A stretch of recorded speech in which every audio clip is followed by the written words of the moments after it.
دوسری چیز جس سے کہ انسان کے اوپر اللہ کی رحمت برستی ہے اس کو کہتے ہیں استغفار. استغفر اللہ ربی من کل ذنب واتوب الیہ. قرآن مجید میں اللہ رب العزت نے حکم فرمایا واستغفر اللہ، استغفار کرو. ہمارے اکابر یہ معمول بتاتے ہیں روزانہ، استغفر اللہ ربی من کل ذنب واتوب الیہ. اس کو دن میں کم از کم 100 مرتبہ صبح، 100 مرتبہ شام. زیادہ وقت ہو تو 200 مرتبہ بھی پڑھ سکتے ہیں. مگر جب پڑھ رہے ہوں تو ذرا اپنے گناہوں پر ندامت بھی دل میں محسوس کریں. یہ نہ ہو کہ زبان پہ استغفار چل رہا ہے اور دن میں گناہوں کے خیال چل رہے ہیں. رابعہ بصریہ رحمت اللہ علیہ فرماتی تھیں استغفارنا یحتاج الی استغفار، کہ ہم ایسا استغفار کرتے ہیں کہ اس کے اوپر ہمیں استغفار کرنے کی ضرورت ہے.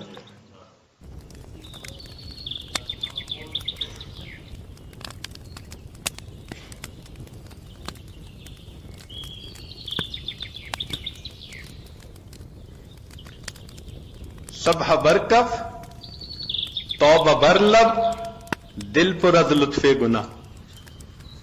ہاتھ میں تسبیح، زبان پہ توبہ اور دل گناہ کی لذت میں پڑا ہوا ہے.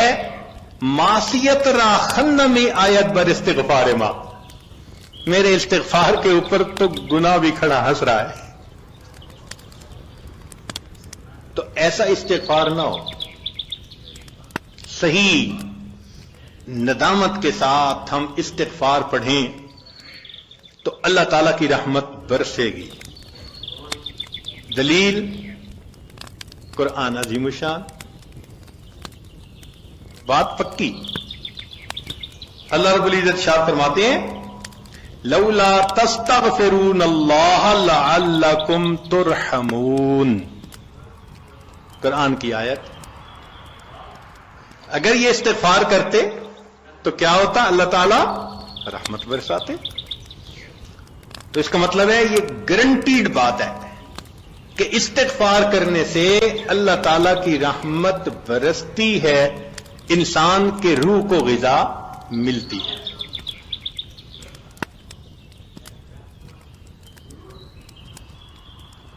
پھر تیسری چیز جس سے کہ اللہ تعالیٰ کی طرف سے رحمت اترتی ہے، درود شریف کا پڑھنا. حدیث مبارکہ میں آتا ہے جو شخص ایک دفعہ درود شریف پڑھتا ہے اللہ تعالیٰ 10 رحمتیں اتارتے ہیں. تو 10 رحمتوں کا اترنا اس بات کی دلیل کہ روح کو غذا ملتی ہے، نور اترتا ہے انسان کے اوپر. ہمارے مشائخ نے فرمایا کہ 100 مرتبہ صبح اور 100 مرتبہ شام، کم از کم اتنا تو درود شریف ضروری پڑھ لیں.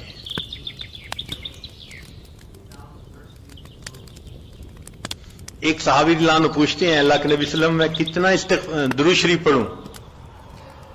فرمایا زیادہ پڑھ، چوتھائی حصہ. زیادہ پڑھو گے تو فائدہ زیادہ. اللہ کے نبی صلی اللہ علیہ وسلم آدھا حصہ. بھائی زیادہ پڑھو گے تو زیادہ فائدہ. 3 حصے. فرمایا اور زیادہ تو 4 حصے. جب انہوں نے کہا کہ میں پورا وقت درود شریف پڑھنے میں لگا دوں گا، نبی اسلام نے فرمایا اذن یغفر لک ذنبک، تیرے گناہوں کو بخش دیا جائے گا اور تیرے غموں کو تیرے سر سے اتار دیا جائے گا.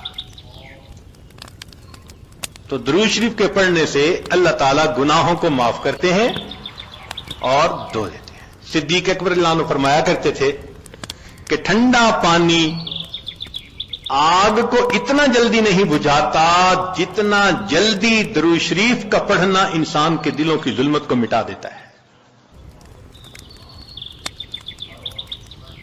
سیدنا علی رضی اللہ عنہ فرمایا کرتے تھے کہ اگر اللہ تعالیٰ اور اس کے رسول صلی اللہ علیہ وسلم نے تسبیح، تکبیر، تحمید، تحلیل ان کے فضائل نہ بتائے ہوتے تو میں اپنا پورا وقت درود شریف کے پڑھنے میں گزار دیتا. تو ہم بھی درود شریف پڑھیں کم از کم 100 مرتبہ صبح اور 1 مرتبہ شام. اس سے کیا ہوگا کہ دل کو غذا پہنچ جائے گی. چوتھی چیز اللہ کا ذکر کرنا، ذکر لسانی یا ذکر قلبی جیسا بھی معمول ہو. ذکر کے کرنے سے اللہ تعالی کی رحمت اترتی ہے، اور حدیث پاک سے دلیل نزلت علیہم السکینہ، ان کو رحمت ڈھانپ لیتی ہے، ملائکہ آ جاتے ہیں ان کے اوپر.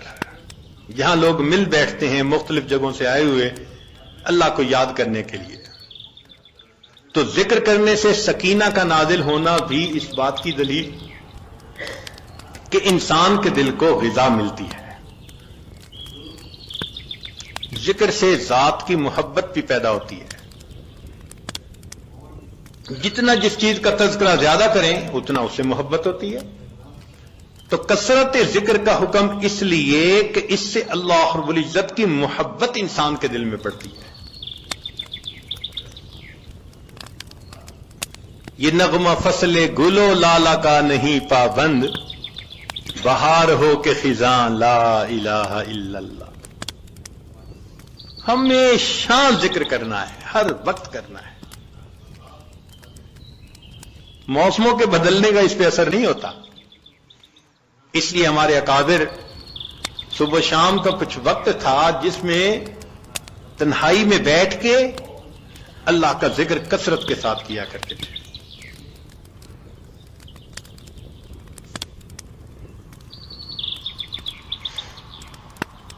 پھر پانچویں چیز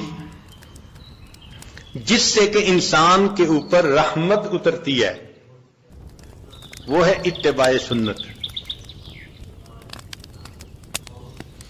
جتنا ہر عمل سنت کے مطابق ہوتا جائے گا اتنا اللہ کی رحمت ہم پہ برستی جائے گی.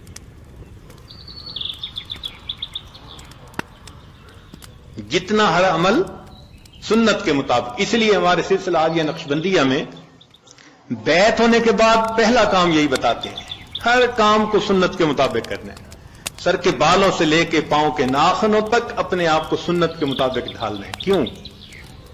ایک تو اجر ہے، ایک قرب ہے، اللہ کی محبوبیت ملتی ہے، اور تیسرا یہ چیز انسان کے روح کی غذا بھی ہے. دلیل قرآن عظیم الشان میں سے ارشاد فرمایا اطیعوا اللہ والرسول لعلکم ترحمون. اللہ اور اس کے رسول کی اطاعت کرو تو کیا ہوگا؟ تمہارے اوپر رحمت برسے گی. تو اتباع سنت سے بھی انسان پر رحمت برستی ہے.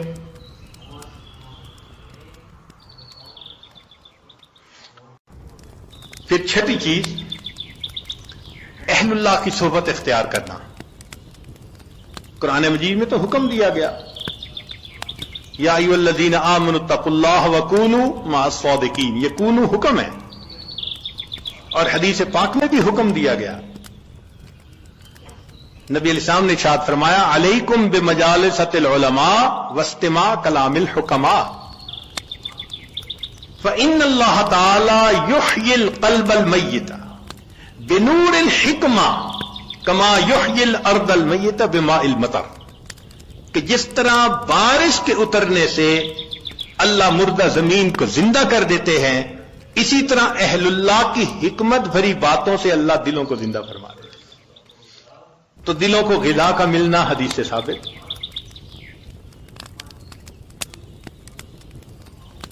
اس لیے تو فرمایا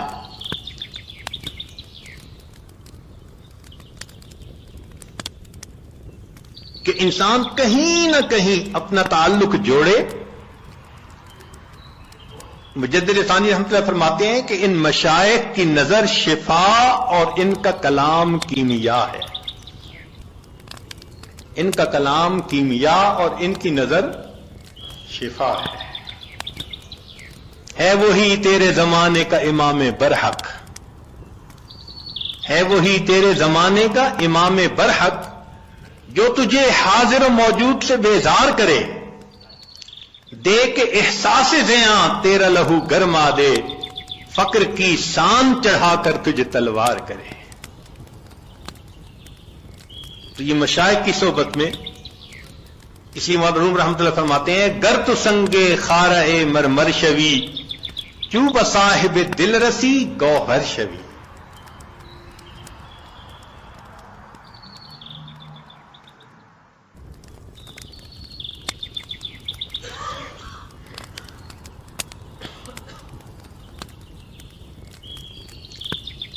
چنانچہ علماء نے لکھا ہے